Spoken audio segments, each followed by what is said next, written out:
Assalamualaikum warahmatullahi wabarakatuh. Perkenalkan nama saya Emma Suci Pratiwi, NPM 1810103017.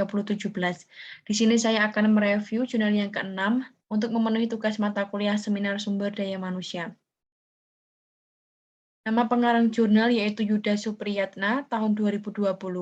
Judul penelitiannya, Tingkat Pendidikan dan Masa Kerja terhadap Kinerja Karyawan PT Prima Makmuroto Kemindo. Judul jurnalnya, Jurnal Manajemen Volume 10 nomor 1. Latar belakang poin 1. Dalam perusahaan, sumber daya manusia merupakan peran utama dalam setiap kegiatan. Walaupun banyaknya sarana dan prasarana, serta sumber daya yang lainnya, tanpa dukungan sumber daya manusia, kegiatan perusahaan tidak akan berjalan dengan baik. Sehingga sumber daya manusia merupakan kunci pokok suatu perusahaan. Poin 2. Guna meningkatkan kinerja karyawan terhadap perusahaan, maka diperlukan perhatian dari pihak manajemen, di mana manajemen dapat menjadi pemegang kendali untuk memenuhi kebutuhan para karyawan demi kelancaran operasional perusahaan. Poin 3. Untuk meningkatkan kinerja karyawannya, PT Prima Makmuroto Kemindo menerapkan strategi-strategi yang bertujuan untuk meningkatkan kinerja keuangan dan bisnis, serta meningkatkan performa perusahaan, baik dalam profitabilitas maupun keberhasilan. Rumusan masalah. Yang pertama, mengetahui pengaruh tingkat pendidikan terhadap kinerja karyawan. Kedua, mengetahui pengaruh masa kerja karyawan terhadap kinerja karyawan. Yang ketiga, mengetahui apakah tingkat pendidikan dan masa kerja mempengaruhi kinerja karyawan. Populasi dan sampel. Populasi dalam penelitian ini adalah seluruh karyawan PT Prima Makmuroto Kemindo yang berjumlah 297 orang karyawan tetap. Sedangkan sampel dalam penelitian ini ditentukan dengan teknik probability sampling dengan menggunakan rumus Lovin, sehingga sampel penelitian ini yaitu 71 karyawan tetap PT Prima Makmuroto Kemindo.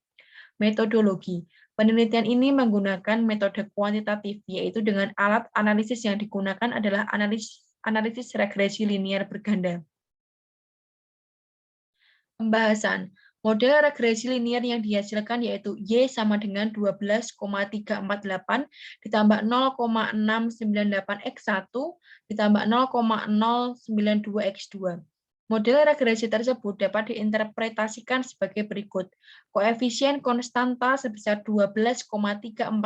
Hal ini berarti jika nilai dari tingkat pendidikan dan masa kerja sama dengan 0, maka tingkat atau besarnya kinerja karyawan sebesar 12,348. Koefisien regresi variabel tingkat pendidikan sebesar 0,698. Artinya, jika variabel bibes lainnya tetap dan masa kerja mengalami kenaikan, maka kinerja karyawan akan mengalami peningkatan sebesar 0,698.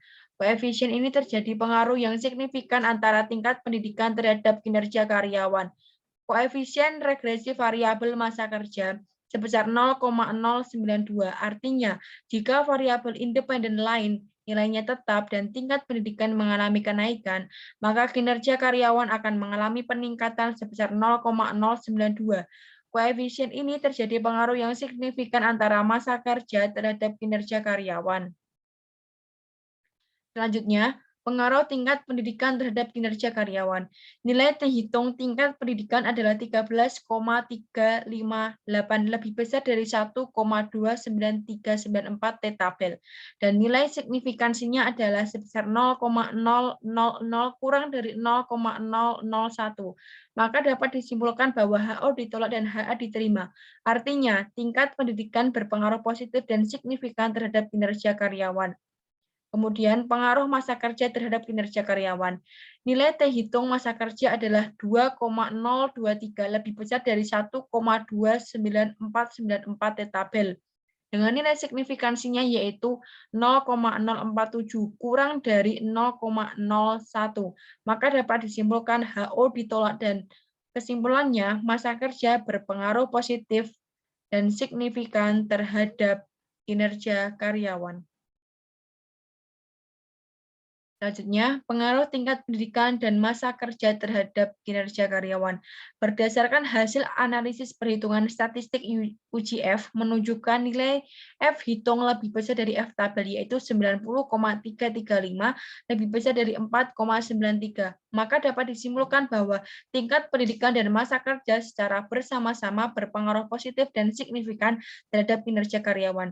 Dengan demikian, nilai tingkat pendidikan dan masa kerja secara bersama-sama mengalami peningkatan, maka kinerja karyawan juga akan semakin meningkat. Kesimpulannya, tingkat pendidikan atau X1 berpengaruh positif dan signifikan terhadap kinerja karyawan. Yang kedua, masa kerja atau X2 berpengaruh positif dan signifikan terhadap kinerja karyawan. Selanjutnya, tingkat pendidikan dan masa kerja berpengaruh positif dan signifikan sebesar 72,2% secara simultan terhadap kinerja karyawan.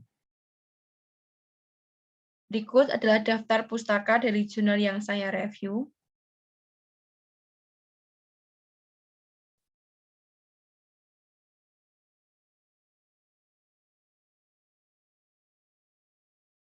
Sekian presentasi dari saya. Kurang lebihnya saya mohon maaf. Saya tutup. Wassalamualaikum warahmatullahi wabarakatuh.